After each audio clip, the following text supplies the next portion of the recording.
Morning Majlis, talking the stories that are shaping headlines. This is Pulse 95. Hey everyone, welcome back to the show, and pretty interesting topic to get into, and I'd love to hear your opinion on this. So text us, the text lines are open at 4215. We're talking about working long hours, and it's quite an interesting topic, especially in light of the pandemic, where more and more people are working from home using the Zoom platform, and of course a lot of internet use as well. And I think that's blurred the line between showing up to the office and being home and having your own free time as well. So speaking on the prospect of working long hours, the World Health Organization has said that it is literally killing hundreds of thousands of people a year. They described it as a worsening trend. This is the first global study of the loss of life associated with working longer working hours. It's a paper in the journal Environment International, and it showed that 745,000 people died from stroke and heart disease associated with long working hours in 2016. And this is alarming because it is an increase of nearly 30% from 2000. This is alarming, Ahmed, and according to the director of the WHO's Department of Environment, Climate Change and Health, Maria Neira, she said that working 55 hours or more per week is a serious health hazard. And what we want to do with this information is basically promote more action, more protection of workers.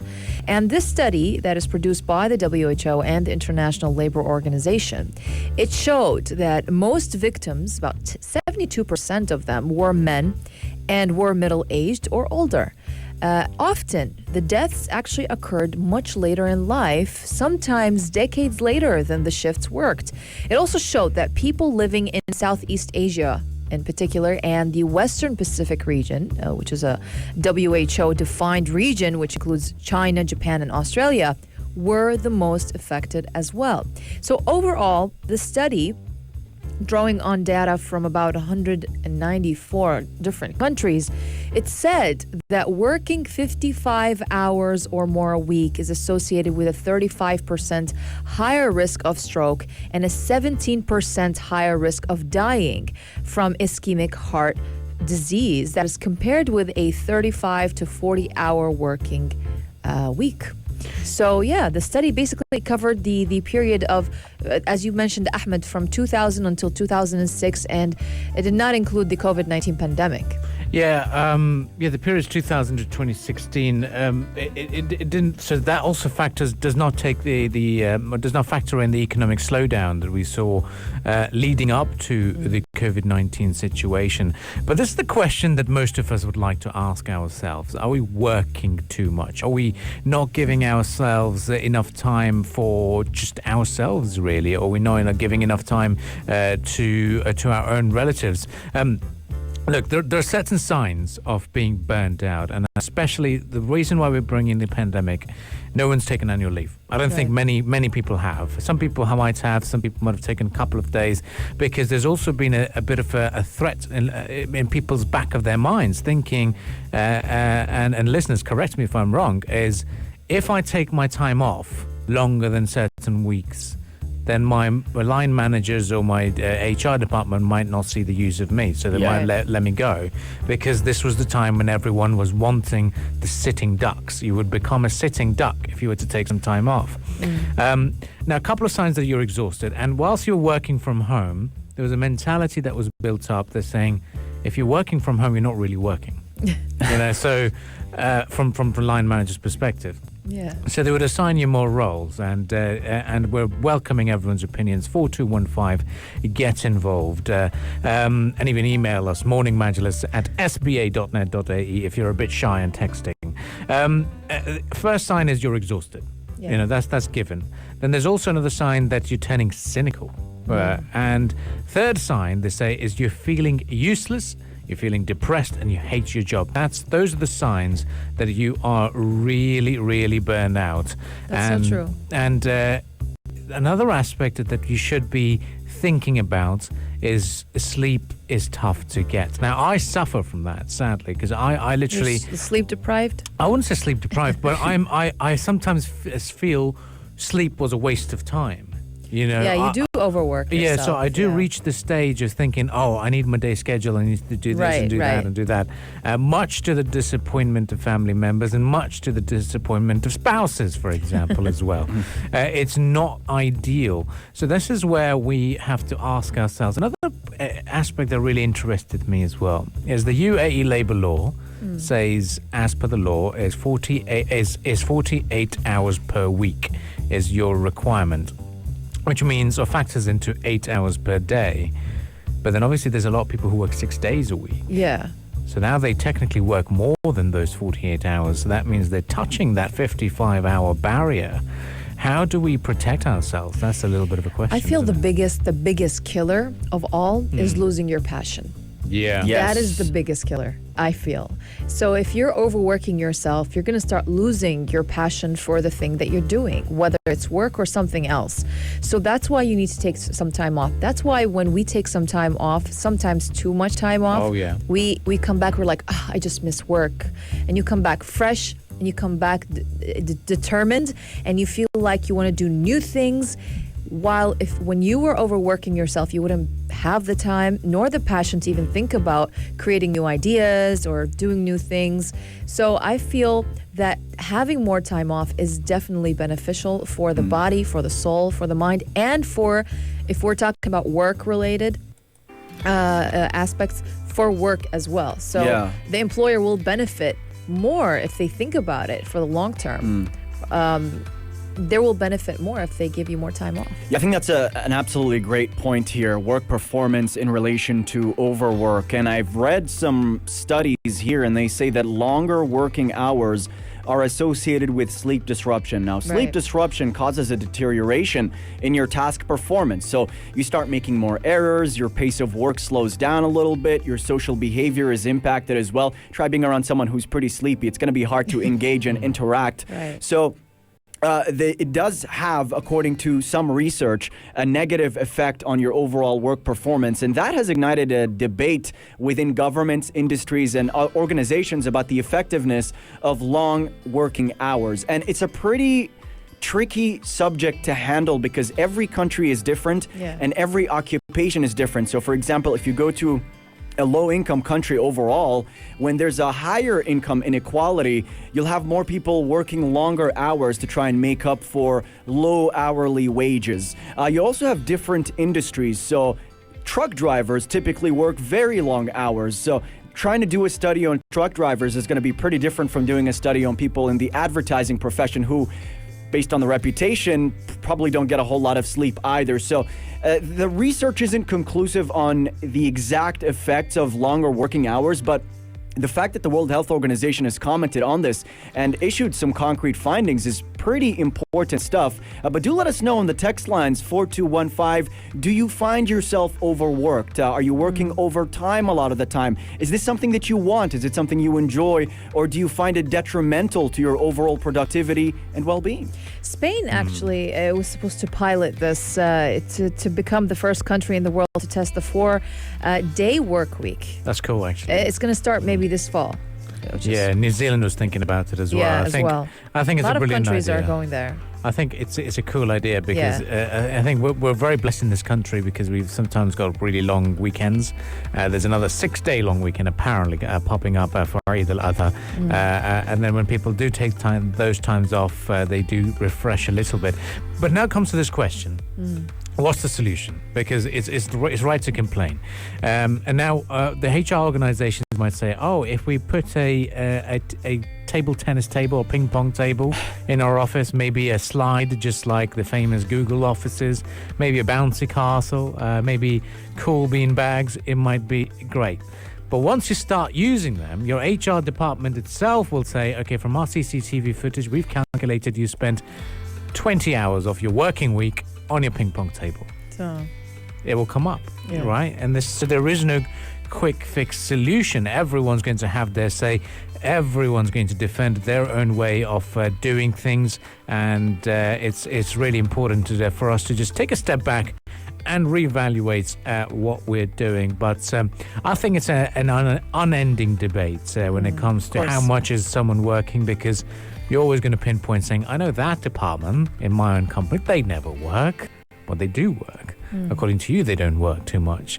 But yeah, do get involved on the text lines 4215. In the end, it's all about productivity and your mental health. And you know what? I think another aspect to this is women as well. According to research, when organizations push employees overall to work longer hours, a woman's career might be restricted, especially for partnered women with families as well, because according to the research, they're less likely to work longer hours, and when they do, they report poor health and major disruptions to their life overall. So it could pose an overall hindrance to their future career prospect when it's normalized as well. But it is a heated debate indeed, and it's something that governments, managers, and industries are all looking at to try and maximize productivity and ensure their workers are doing well as well. But I definitely think that, especially in light of COVID, the fact that working from home has become so normalized, you're pretty much working all day. You've got to answer that email, that phone call. You can't really say anything about it, and you get on with it. And your boss will tell you, come on, you're working from home. Yeah, exactly. What are you complaining about? Wait, don't complain. Yeah. It's terrible. They have a new excuse. Exactly. You don't even wasting time commuting between work to the office spaces. But do get involved on the text lines 4215 to share your thoughts and opinions. It is an engaging discussion for sure to kickstart your Monday morning and ease your Monday blues. Up next, we talk about the Arabian travel market. So do stay tuned to Pulse 95 as we will discuss the key findings from that event. This is the Morning Majlis only on Pulse 95. This is Pulse 95. Pulse 95. It's the Morning Majlis. It's the Morning Majlis. Well, we continue to talk about the Arabian travel market and tourism altogether, because Ras AlKhaimah now is spending 500 million dirhams on 20 sustainable tourism projects within the Emirate as it looks to tap into global demand for ecotourism. Now, this investment, it comes in partnership with RAK Hospitality Holding and the Emirates Chamber of Commerce and Industry. Will be made over the next 24 months, and that is according to the chief executive of the authority. And this actually it came about on the sidelines of the Arabian Travel Market Exhibition in Dubai that is taking place as we speak, and it kicked off yesterday. Now, it did kick off yesterday, and I did have a conversation with Iraqi Phillips, the chief executive of the Ras AlKhaimah Tourism Authority. But before I talk about my interview, I want to interview Rania Saadi here at the moment because, Rania, how long have you lived in the United Arab Emirates for? 6 years. 6 years. You've never been to Jebel Jais? No. You've never been to Jebel Jais. It's like saying Never. I lived in Sharjah for 4 years but never went to Majaz waterfront. So, I know, this is so bad. This is embarrassing. It is embarrassing for me. That's why I'm like, don't. So what's happening is Ras AlKhaimah is spending about 500 million dirhams. So in 2 years' time, they're going to be launching some incredible tourism offerings, and they're all going to be based in Jebel Jais. So most of them are. There's going to be a hotel. There's going to be Should I wait? No, I think I should just go you now. just go now, because they're going to have an Earth Hotels Altitude, an eco-based pop-up establishment, mountain lodges, a campsite, F&B village, paragliding pads, and they're also going to be having hot air ballooning at some point. So obviously, we all know that they have the world's longest zip line, so I think that's something you can definitely try. Definitely, that's what I want. Yeah. And there is so much more to offer, and everyone was excited because they were one of the only ones that held a massive press conference. The others are having roundtables. These guys are like, look, Ras AlKhaimah is here, 1:30, be here at 8 a.m. and we're going to make a big announcement, and you need to be here. A lot of media was down there, which is great. So I had a conversation with Mr. Raki Phillips, and I said, look, it's very good that you've got this in plan. Biggest source markets for the United Arab Emirates, UK and India. Both of them are closed. Maybe a little bit of another spending market, Australia, also closed. Right. The biggest spending market, Saudi Arabia, also closed. What are you doing? And they said they've now shifted their focus to CIS countries, and that's why you see a lot of Uzbekistanis, Kazakhstani, Russian tourists coming in. And he said they've been great, but the biggest surge has been the domestic tourism, and the United Arab Emirates' hotels remained the second most busiest in the world after China. And it just went on to show that everyone loves a bit of a staycation in the United Arab Emirates. Yeah, exactly. And we're also seeing a lot of glamping destinations as well. That's been a focus as far as building new tourism destinations catering to domestic travelers. I mean, going into more detail here, AlKhaimah's tourism authority said they want to take a sustainable direction to these new destinations that they are unveiling. This includes the Earth Hotel's Altitude that's going to open up on Jebel Jais, an eco-based pop-up hotel concept with an activation center and a swimming pool there as well. You'll find a number of luxury mountain lodges as well, dinner options atop the Jebel Jais as well. They even have paragliding experiences to be offered. And elsewhere in the Emirate, aside from Jebel Jais, AlKhaimah also plans to launch a mega beachfront development by Marjan with a marine district, an inflatable aqua park, a leisure trampoline, and more amenities as well. So big plans for AlKhaimah going forward. That's it. I'm going this weekend.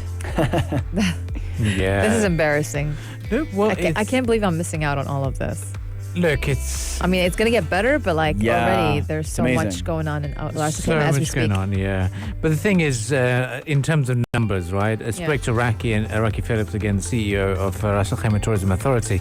I say Raki as if he's my best mate now. But he was quite humble anyway. I mean, he could easily be best mates.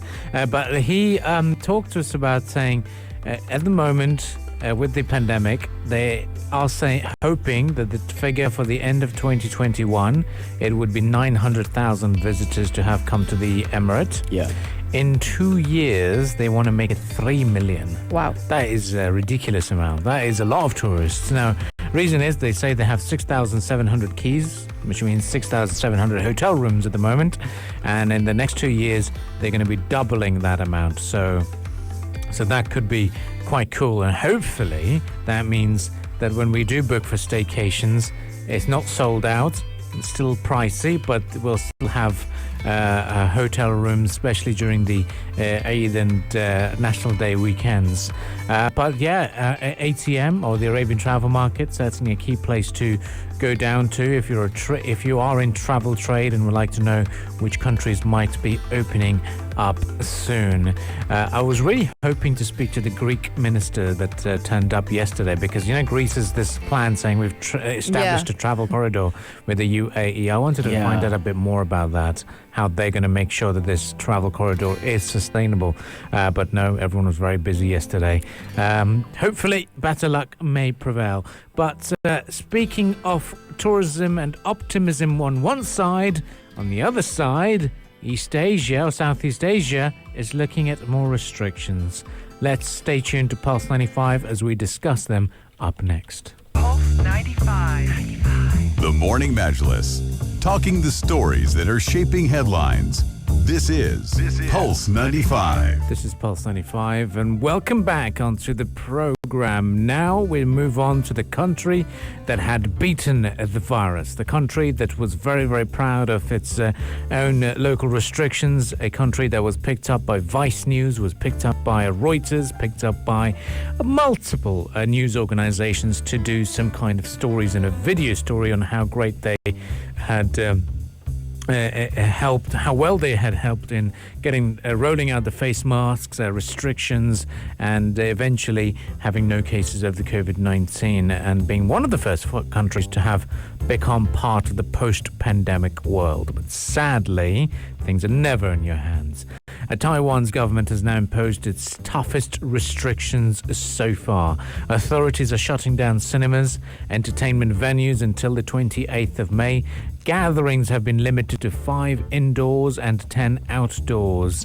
Taiwan's President Tsai Ing has also urged the public not to panic buy necessities, as the country has so far survived the pandemic, and on Sunday, in fact, reported 207 new infections. Now, this is a country of 23 million people, and since the start of the pandemic has reported 1,682 infections.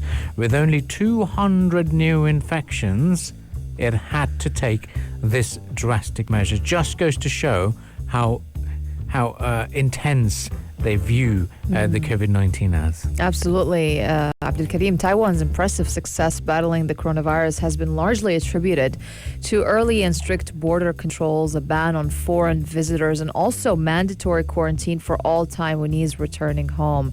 And in a separate development, actually yesterday, Singapore as well said that all schools as well as junior colleges and universities, it would shift to home-based learning from the 19th of May amid a spike in infections. Now, Singapore yesterday reported 49 new cases, including 38 locally transmitted infections. And this is actually the highest daily tally since last September. And Singapore has so far confirmed more than 61,000 cases with 31 deaths. Yes, indeed, Rania. And looking further into what is happening in Singapore, because Singapore is another country that was touted as a COVID-19 success story. Now we're seeing indoor dining being banned, according to the announcement. Working from home is now going to be the default as the city has reimposed lockdown-like measures as well. The thing here also, these local outbreaks are threatening regional travel. Singapore had previously allowed travelers from Taiwan to enter without a quarantine, but we might see those travel bubbles shaken up a little bit following these announcements. In fact, according to reports, Hong Kong is weighing changing the status of Japan and Singapore as now high risk within their travel bubble, which should impact regional travel in there as well.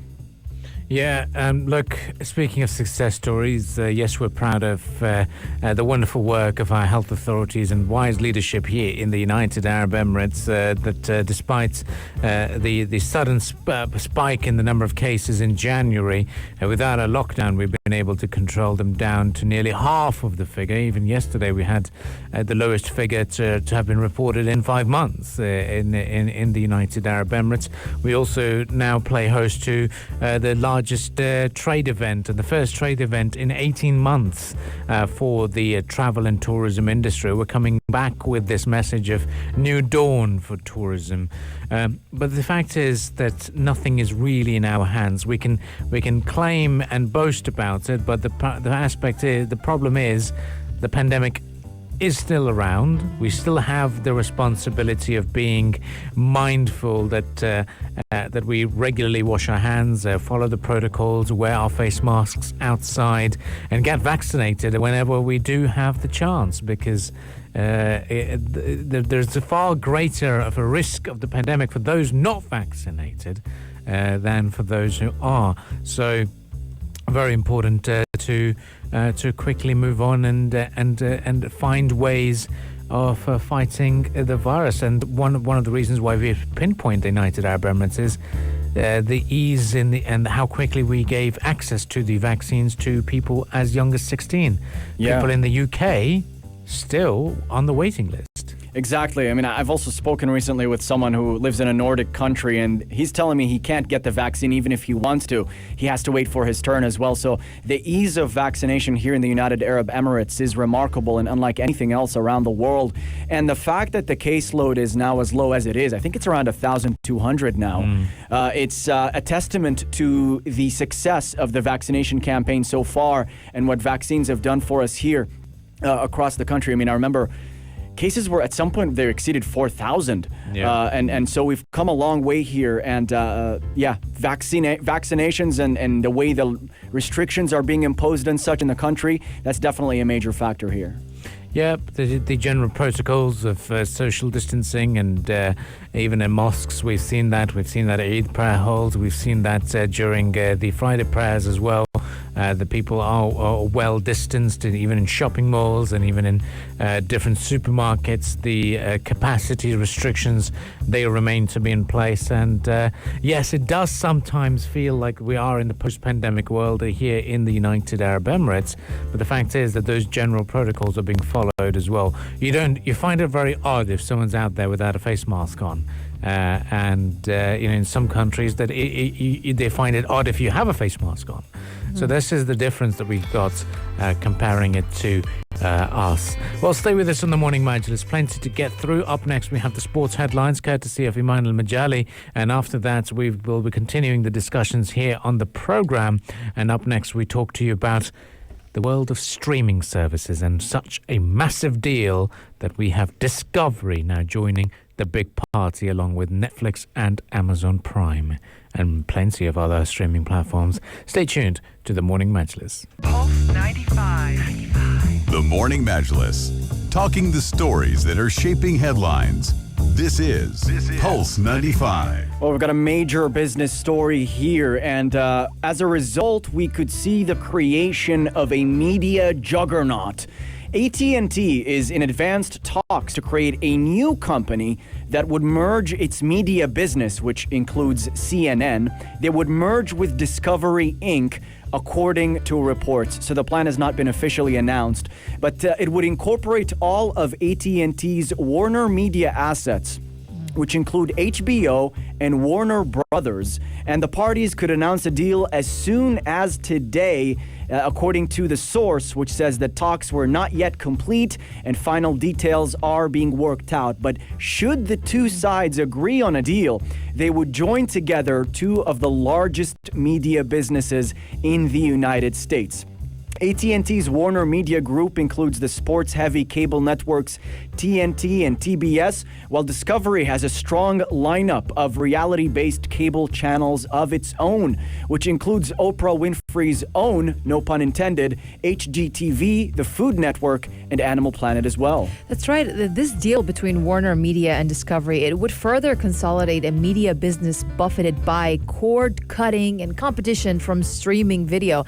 Now, Warner Media owns cable channels such as HBO, CNN, TNT, and TBS, as well as the Warner Brothers television and film studio. Discovery has a portfolio that also includes its namesake network and HGTV. Now, Discovery Chief Executive David Zaslav is expected to head the new company, according to people familiar with the matter.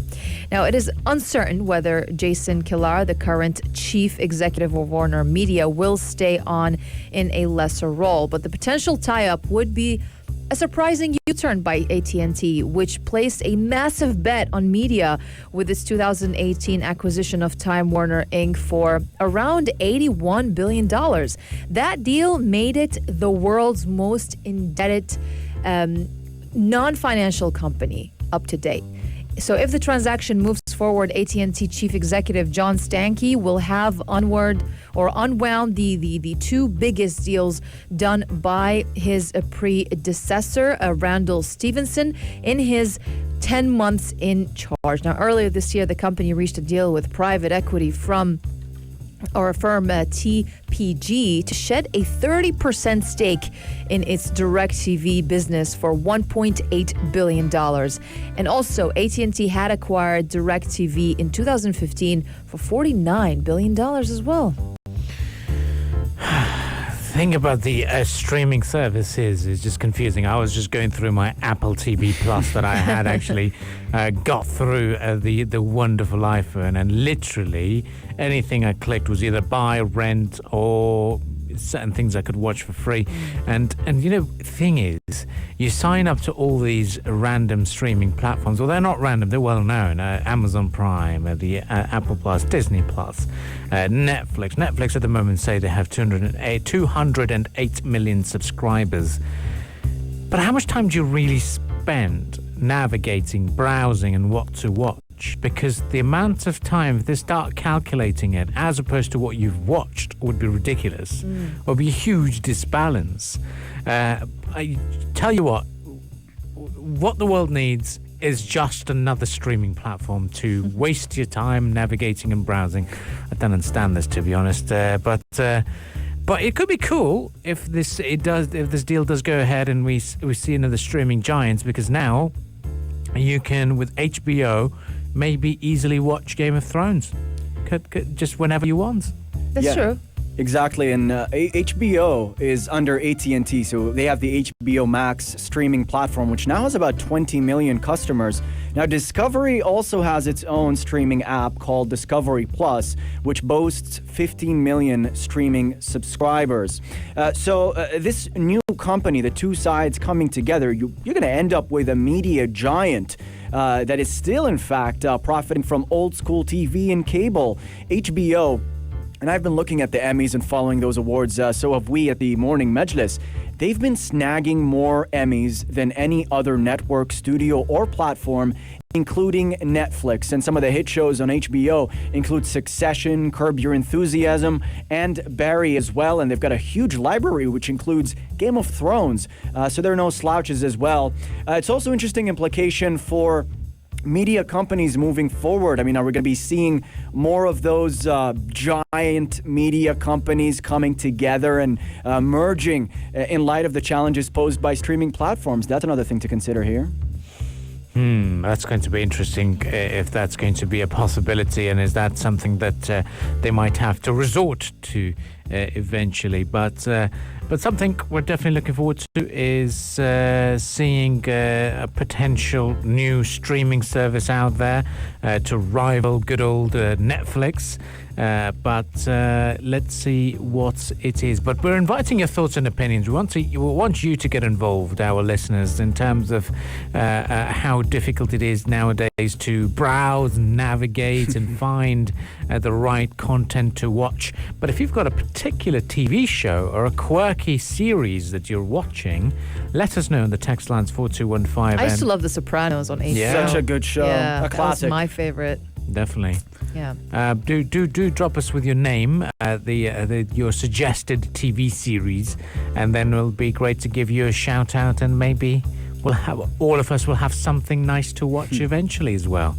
Stay with us on the Morning Majlis. Time now for us to prepare for what's coming up next on the program, and the next discussion is going to be all about Bitcoin. Stay with us. This is the Morning Majlis, only on Pulse 95. Entertainment headlines. Entertainment headlines. Entertainment headlines. This is The Buzz. Everybody, welcome back to the program, and we're talking about the long-running sitcom Friends that a lot of people, except for Abdul Karim, seem to have cherished memories for. Well, they're going to be reuniting for an unscripted TV special called Friends: The Reunion, and it's going to hit HBO Max on Thursday, May 27th. They, in fact, released a 40-second teaser trailer that doesn't say a whole lot. It doesn't, which makes it even more exciting because the trailer basically, or the teaser, the official teaser, is like 40 seconds long. And in the end of the teaser, it says the one where they get back together. And that's it. That's it. Reunion of Friends, and that's all they give you. But what we know, according to news media, is the long-awaited Friends cast reunion. It will be broadcast, obviously, on the 27th of May. And it will feature a slew of celebrity guests, including Justin Bieber, Lady Gaga, and also K-pop band BTS. And it will be on HBO Max. And you know who else is going to be making an appearance? It seems to be drawing a lot of names here. Nobel Peace Prize winner Malala is going to be. What? Yeah. Are you serious? On the Friends reunion. So, That's going to be so exciting. Interesting. Must be a dream come true for her. I mean, she must have been following them for a very long time as well. Look, I think it'll be quite interesting. I mean, I did come across one of their episodes over the Eid break. I was sat down, and then it was popped up on television. I understand it's a very easygoing show, and because it was the first season, they all looked so different. They all were super skinny and weird and young, very, very young. Yeah, and now it's different. It's going to be interesting when you see them back again on the shows. But the thing is, I remember one of the TV shows from my wonderful years of childhood was Full House. And when they did a Full House reunion, or they all came back together, it just wasn't the same. Yeah. It the Fuller House show. They called it as. It just The never, Full House, you mean? The Full House program. Yeah, I loved it. It came back with a Fuller House. Right. Yeah, With I the remember second that. version, it was I very remember that. Yeah, and it was new. It was very recent as well. But I feel like Friends has a different vibe. Do you think so? I feel that way, and people will just accept them the way they are because they're so. I mean, they have their fans. They're just hardcore, diehard fans, and I feel like they will accept them in whatever shape or form they come back as. I'm one of those people. So as long as they're back together, that's it. It's going to be interesting too because it's not. I don't think it's going to be a fictional series. They said it's going to be more unscripted. So are they going to be themselves as the actors, or are they going to be playing a character? See, that's the thing. It's so vague. You don't know what's going on. They just keep it so mysterious, which makes it like more exciting to just wait and see what they have in store for you. It's going to be unscripted. It's going to be one-off special that was filmed earlier this year on the same soundstage in Los Angeles as the original comedy about 6 young 20-somethings played by Jennifer Aniston, Lisa Kudrow, Courtney Cox, David Schwimmer, Matt LeBlanc, and Matthew Perry, living obviously in New York. And it did end its 10-year run on NBC television back in 2004. So it's almost 20 years ago that the show basically wrapped up. And then obviously it's one of the most popular TV shows of the 1990s and found a new life on streaming platforms where it is one of the most watched shows worldwide today on Netflix and other platforms as well.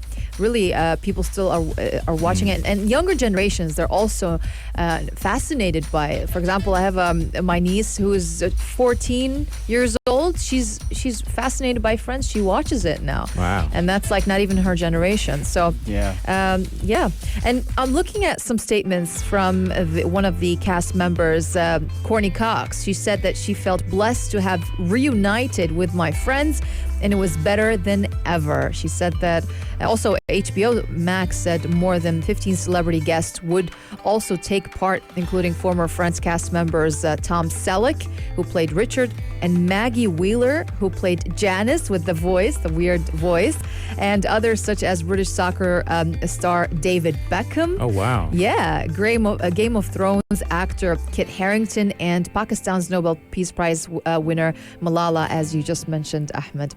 Well, very exciting. I think they must have seen the per episode earning, and they thought, okay, no problem. We'll join. I mean, they can cast us, no problems. It'll be great to have them be part of the cool Friends network and make however millions of dollars per episode. But let us know on the text lines 4215 how excited you might be for the return of the series, the Friends series, the big reunion as they've promised, and would love to get your thoughts on board. For the time being, it is time for us to pave the way for more musical entertainment and be back again bright and early tomorrow morning.